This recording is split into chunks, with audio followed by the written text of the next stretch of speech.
এইচপিএলপি switch থেকে এখানে আইসা ইনপুট হয়েছে, তো এই ভোল্টেজটা আছে কি না? হ্যাঁ আছে, তার মানে এইচপিএলপি সুইচ ঠিক আছে। তো এই যে আমি এখান থেকে ডাইরেক্ট করলাম, এখন কিন্তু কম্প্রেসর 2 চলতেছে, ঠিক আছে। আসসালামু আলাইকুম। আজকের ভিডিওর টপিক হইতেছে প্যাকেজ এসি। তো এই প্যাকেজ এসিটার সমস্যা হইতেছে কুলিং সমস্যা। তো আমি উপরে আইসা এটার কাভারটা খোলার পরে দেখি একটা কম্প্রেসার ও কুলিং কয়েলের অর্ধেক পাশে আইস চলে আইছে। তো মূলত এই প্যাকেজ এসিটার মধ্যে দুইটা কম্প্রেসার ব্যবহার করছে। তো একটা কম্প্রেসার চলতেছে আর একটা কম্প্রেসার চলতেছে না। তো যে কম্প্রেসারটা চলতেছে ওইটা বেশি সময় ধরে চলার কারণে এই আইস চলে আইছে। তো এই হইতেছে দুইটা ম্যাগনেটিক কন্ডাক্টর, এটা হইতেছে কম্প্রেসার 1-এর আর এটা হইতেছে কম্প্রেসার 2-এর। তো কম্প্রেসার 1 চলতেছে, কম্প্রেসার 2 ম্যাগনেটিক কন্ডাক্টর অফ আছে। তো আমরা এখন ক্লিপ অন মিটারটা কানেক্ট করি, কানেক্ট করে এম্পিয়ারটা একটু দেখাই। তো প্রথমে আমরা কম্প্রেসার 1-এর ম্যাগনেটিক কন্ডাক্টরে ক্লিপ অন মিটার কানেক্ট করলাম। তো এটার মধ্যে 6.7 এম্পিয়ার দেখাইতেছে, এটা ঠিক আছে, তো এটা চলতেছে। তো এখন আমরা দ্বিতীয়টার মধ্যে কানেক্ট করলাম, তো এটার মধ্যে 0 এম্পিয়ার দেখাইতেছে। তো আমরা ম্যাগনেটিক কন্ডাক্টরের আউটপুট ভোল্টেজটা একটু দেখাই দিই। তো আমি প্রথমে কানেক্ট করতেছি কম্প্রেসার 1-এর, তো এটার মধ্যে দেখাইতেছে 381 ভোল্টেজ, ঠিক আছে, তো এটা ঠিক আছে। তো এটা চলতেছে না, এটার মধ্যে 0 দেখাইতেছে। তো আমি কম্প্রেসার 2-র ম্যাগনেটিক কন্ডাক্টরে ম্যানুয়ালভাবে পুশ করে দেখি যে কম্প্রেসারটা ভালো আছে কি না। তো এই যে এখন কিন্তু কম্প্রেসার 2 চলতেছে, তার মানে কম্প্রেসার ঠিক আছে, এটার কন্ট্রোলিং এর মধ্যে সমস্যা। তো এখন আমরা চেক করবো এটার কন্ট্রোলিং ভোল্টেজগুলা ঠিক আছে কি না। ওকে, তো প্রথমে আমরা চেক করবো থার্মোস্ট্যাটের কন্ট্রোলিং ভোল্টেজ ঠিক আছে কি না। তো এখানে আমরা চেক করবো RY1 Y2 এই তিনটা ভোল্টেজ আমরা চেক করবো।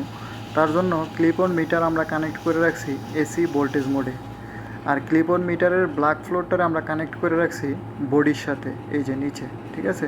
তো আমরা প্রথমে চেক করতেছি আরে এটা হইতেছে মেইন ভোল্টেজ, তো এটা ঠিক আছে 23.7। তো Y1 হইতেছে কম্প্রেসার 1, তো এটাও ঠিক আছে কারণ কম্প্রেসার 1 চলতেছে, তো এটা ঠিক আছে 23.5।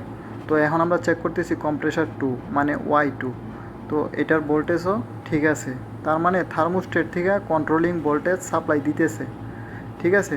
তো এখন আমাদের চেক করতে হইব এইচপিএলপি সুইচ, তারপরে অন ডিলে টাইমার ও রিলে, ঠিক আছে।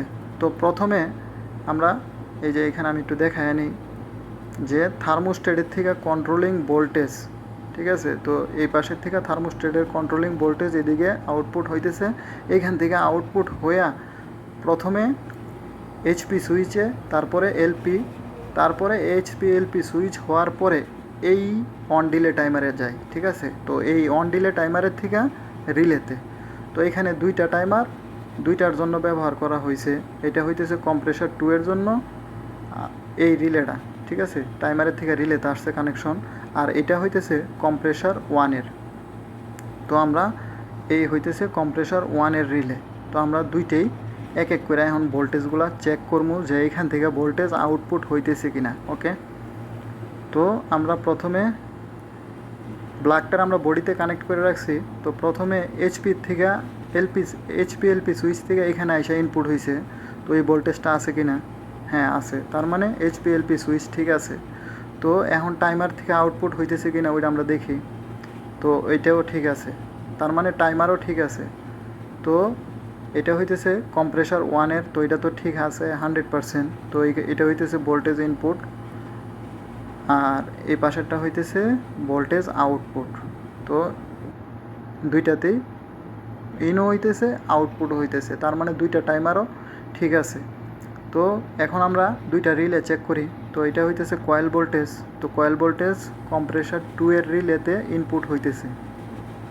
তো এটার সুইচিংয়ের জন্য আমরা দেখবো পরে, আগে কম্প্রেসার 1-এর রিলের মধ্যে কয়েল ভোল্টেজটা আমরা দেখাই। তো এটা ঠিক আছে, কম্প্রেসার 1 যেহেতু চলতেছে। তো এখন আমরা চেক করবো সুইচিং পয়েন্টটা, NO পয়েন্ট, ঠিক আছে। তো NO পয়েন্ট হইতেছে উপরের দুইটা, তো এটা হইতেছে একটা হইতেছে ইন আর একটা হইতেছে আউট। তো এটা হইতেছে ইন ভোল্টেজ 23.6, এটা ঠিক আছে। তো ওই পাশের থেকে আউটপুট হইব, ওইটা ঠিক আছে কিনা আমরা একটু ওইটার থেকে দেখি। তো এটা হইতেছে আউটপুট। তো এই যে আউটপুটে কিন্তু ভোল্টেজ নাই, তার মানে এই রিলেটা খারাপ। ঠিক আছে, তো এই রিলেটা 100% খারাপ।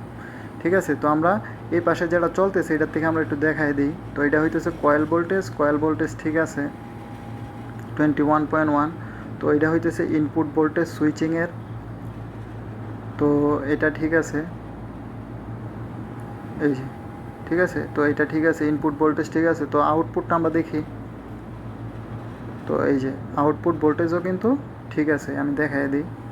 এই যে ঠিক আছে, যেহেতু কম্প্রেসার 1 চলতেছে, তো মূলত কম্প্রেসার 2 এর ম্যাগনেটিক কন্ট্যাক্টরে অন করার জন্য এই রিলেটা সুইচিং করব। তো এই রিলেটা সুইচিং করতেছে না, তো মূলত এই রিলেটা খারাপ। তো এখন আমরা রিলেটার থেকে আমরা ম্যানুয়ালভাবে চালু করে দেখামো যে কম্প্রেসার 2 চলতেছে কিনা। তো এখান থেকে আমি একটা কেবল খুলতেছি, এই কেবলটা আমি ডাইরেক্ট করে দেখি চলে কিনা। তো এই যে আমি এখান থেকে ডাইরেক্ট করলাম, এখন কিন্তু কম্প্রেসার 2 চলতেছে।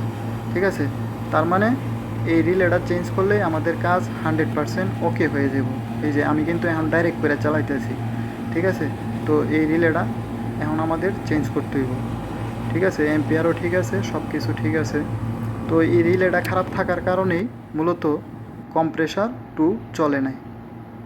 ওকে, তো এখন আমরা আরেকটা নতুন রিলে নিয়ে আসি, আসার পরে তারপরে দেখাইতেছি। ওকে, তো এটা হইতেছে নতুন রিলে। তো মূলত এই রিলেটা আমরা এখানে কানেক্ট করবো। তো এটার কয়েল ভোল্টেজ হইতেছে 24 ভোল্ট এসি। ওকে, তো এই পাশে হইতেছে এটার ওয়ারিং ডায়াগ্রাম, 1 আর 3 কয়েল ভোল্টেজ, আর 2 আর 4 হইতেছে সুইচিং পয়েন্ট মানে NO পয়েন্ট। ওকে, তো যখন আমরা রিলেতে 1-3-তে কয়েল ভোল্টেজ সাপ্লাই দিই, তখনই এই রিলের থেকে 2 আর 4 সুইচ হিসাবে কাজ করে। ওকে, তো এই নতুন রিলের মধ্যে আমরা কানেকশন করবো 2 আর 4-এর মধ্যে।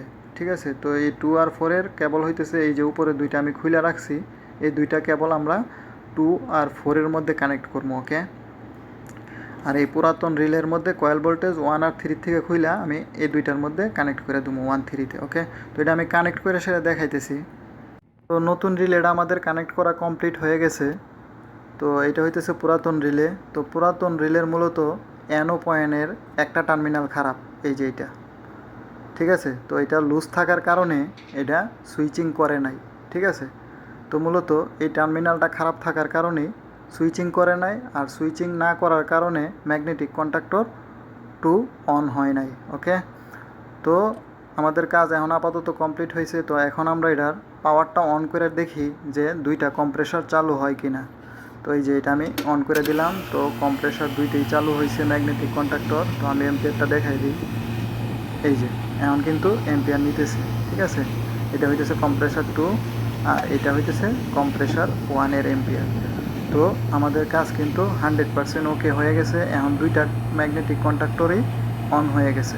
তো মূলত এই রিলেটা খারাপ থাকার কারণেই এই সমস্যাটা হয়েছে। ওকে, তো এখন আমরা এই রিলের থেকে আউটপুট ভোল্টেজটা একটু চেক করে দেখাই দিই যে আউটপুট ভোল্টেজটা এখন ঠিক আছে কি না। ওকে, তো আমরা যদি মূলত স্টেপ বাই স্টেপ চেক করে কাজ করি তাহলে আমাদের কাজ ইজি হয়ে যাব। ঠিক আছে, তো অবশ্যই আমরা একটু খেয়াল করে কাজ করবো যাতে আমাদের কাজ আগে মূলত সিস্টেম অনুযায়ী কাজ করতে হইব। ওকে, তো আমি প্রথমে এই যে রিলের ভোল্টেজটা চেক করার জন্য আমি একটু চেক করে দেখাই দিই যে ইনপুট আউটপুট হইতেছে কিনা। তো এটা আমি একটু ক্লিপ অন মিটারটারে এসি ভোল্টেজ মোডে রাখা নিই। এই যে, তো এই যে এখানে আমি কানেক্ট করলাম। তো এটা হইতেছে ইনপুট ভোল্টেজ সুইচিং পয়েন্টের NO পয়েন্টের। তো এটা ঠিক আছে ইনপুট। তো আগে ইনপুট ছিল কিন্তু এই আউটপুট থেকে আউটপুট দিছিল না। ঠিক আছে, তো এখন দেখি এই যে আউটপুট ভোল্টেজও ওকে আছে। ঠিক আছে, তো আমাদের কাজ কিন্তু 100% ওকে হয়ে গেছে। তো এখন আমি এইভাবে কিন্তু ইউনিটটার বেশিক্ষণ চালু রাখবো না, কারণ এটার কুলিং কয়েল ও একটা কম্প্রেসারের মধ্যে আইস আছে। ঠিক আছে, তো আমি পানি দিয়ে আগে এই আইসগুলারে রিমুভ করবো, তারপরে আমি এটার কাভার লাগায় সেটা চালু করবো। ওকে, তো আশা করি বুঝাইতে পারছি। যদি আমার আজকের এই ভিডিওটা ভালো লাগে তো অবশ্যই চ্যানেলটা সাবস্ক্রাইব ও ভিডিওতে একটা লাইক। আজকের মতো আল্লাহ হাফেজ।